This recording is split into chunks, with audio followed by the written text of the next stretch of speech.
What's up mga yot? Hello, it's me, Ina De La Torre. So, this is my first time to vlog. So, eto, hindi ko sasayangin yung pag-subscribe nyo. Sisiguraduhin kong mag-enjoy kayo dito. Watch this.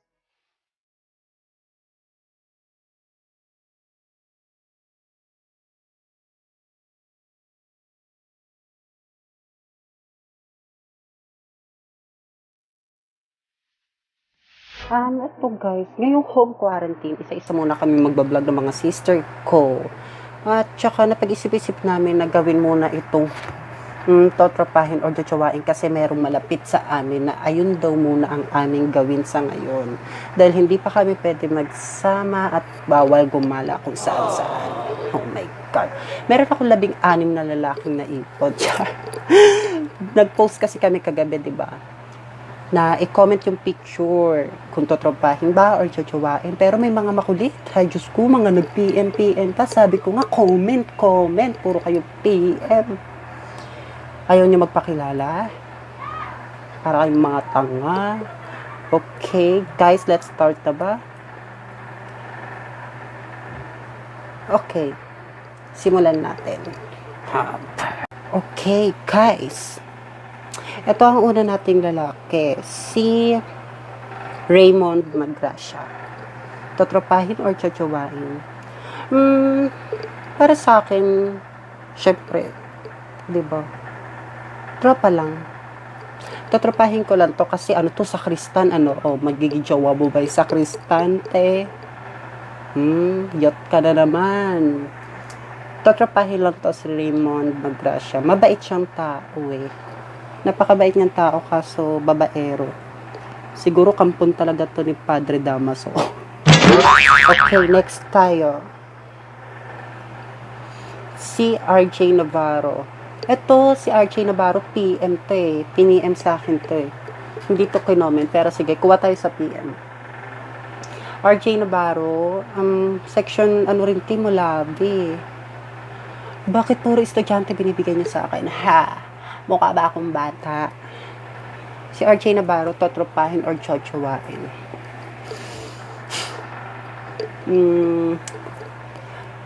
Jojowain. Bakit? Jojowain ko si RJ Navarro. Naging crush ko yan Crush ko yan si RJ Navarro. So, jojowain natin siya kasi napakabait niya. Ay, hindi naman. Hindi siya mabait Sakto lang. Medyo pikonin siya. Basta ang lakas ng appeal niya sa akin, hindi ko alam kung bakit Basta yun, jojowain natin siya. So, next tayo. Ito, si JR Banyares. Si JR Banyares, jojowain. Kasi siya yung tipo ng lalaki na wala ring hindi naman sa pangit. Sakto lang. May itsura siya, pero yung gusto ko sa lalaki, parang yung ibang gusto ko sa lalaki na sa kanya. Kaya for me, JR Banyares, jojowain ko to. Ito, si Clint. Hindi ko siya masyado kilala. So, tropa lang. Siyempre, tropa lang muna tayo kay Clint kasi hindi pa naman natin siya masyadong kilala, di ba? Lahat naman ng tao dapat meron munang getting to know each other bago maging jowa. Hindi yung puro sagad, puro ka jowa, iiwan ka din naman sa dulo. Next, eto, si Ian Paul. Si Ian Paul, totropahin. Gusto ko siyang tropahin kasi napakabait niyang tao, tapos napakatahimik. Kilala mo naman ako, di ba? Ayan, napakataltal ko. Mamaya, kakwentuhan ko yan. Mga tahimik na tao, gusto ko kaibiganin yung mga tahimik na tao para daldali ko sila. Tapos, basta gusto ko siyang tropahin. Ito, si Jaren Rans Labarosa. Gusto ko dyan, jojowain. Jojowain ko yan, si Jaren, kasi yung gusto ko sa lalaki nasa kanya. Ang tangkad niya, tuwa ko, tapos ganun yung mata niya, ang singkat na mata niya, tapos ang tamos pa ng ilaw niya, yan, ganyan itsura niya. Tapos ang tangkad niya. So gusto ko siya jowain kasi ang cute niya. Basta ewan ko lang. Eto, si Francis. Si Francis gusto ko siyang tropahin. Basta wala ng paliwanag. Gusto ko lang siyang tropahin kasi napakabait niyang tao. Wala akong masabi sa kanya. Sobrang bait niya eh. Tsaka anak ko din yan eh. Eto, si Jericho. Si Jericho, totropahin. Totropahin lang natin yan kasi isa rin niya sa pinakamabait eh, or mabait na nakilala ko. Si Echo. Echo, hello. Tropa lang tayo, diba? Yan. Tropa lang natin yan si Echo. Next, si Rexen. Tropa. Tropa lang natin yan si Rexen kasi jowa yan. May jowa na yan eh. Huwag na tayong umalo-alo pa, kumabit-kabit. Diba? Yung mga kabit dyan, shout out, hello. Tropa lang natin to. Si Rexen. Isa rin to, mabait din to ah. Puro mababait naman tong pinag-aano nyo ah.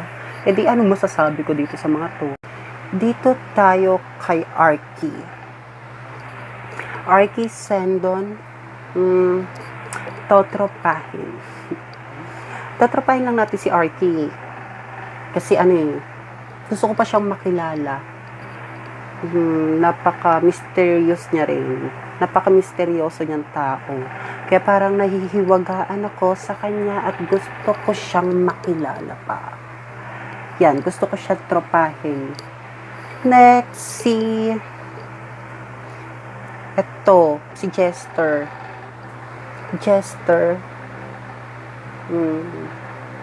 Tropa. Tropa lang Tinto. Sige, mabulol ka, te. Tropa lang din. Wala naman ako masasabi sa kanila. Pare-parehas lang sila eh. Pare-parehas lang silang mababait. Pare-parehas lang sila ng pag-uugali. At saka yung mga gusto kong tropahin, gusto ko pang makilala ng lubusan. Ayun yun, kung bakit gusto ko pa silang tropahin. Diba? Kilalanin muna natin yung gusto natin kaibiganin bago jowain. Alam niyo naman yan eh. Kaya dapat maging mapagmatsyag tayo. Wala lang. Hindi ako galit. Sinasabihan ko lang kayo. Parang lagpas pa yung lip tint ko. Next in the line is Joseph Lee. Joseph Lee, gusto ko lang dyan, tropa. Tropa lang yan si Joseph. Diba? Mga estudyante ko rin to eh. Tropahin natin lahat sila kasi nga, mga hindi pa nating lubusang kilala pa. So, dapat kaibiganin muna. Tropa lang yan si Joseph. Next, si Raymart. Tropa lang din. Gusto lang din kitang tropahin, Raymart. Diba? Para naman, magkakilala pa tayo. Ang weird lang. Kasi diba, may, squad tayo. OG fam. Shout out nga pala dyan sa OG fam. Diba? Yan. Pero si Raymart kasi hindi ko pa siya masyadong kilala eh. Hindi ko pa siya kilalang lubusan. Kaya gusto ko siyang tropahin. Tropa-tropa lang. Wag nang mahig. Next. Okay. Nakakailang lalaki na ba tayo? Si Chin Arce.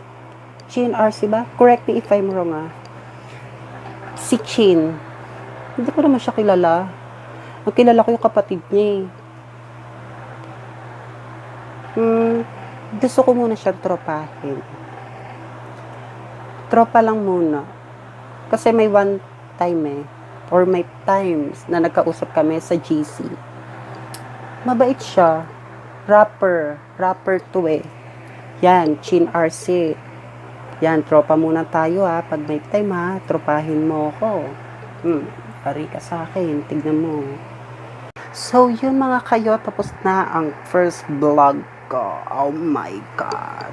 Kung nagustuhan nyo itong video na to, comment down below kung anong gusto nyong ipa-dare sa akin or ipagawa sa akin.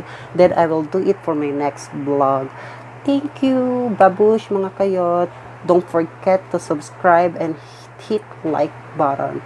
Thank you.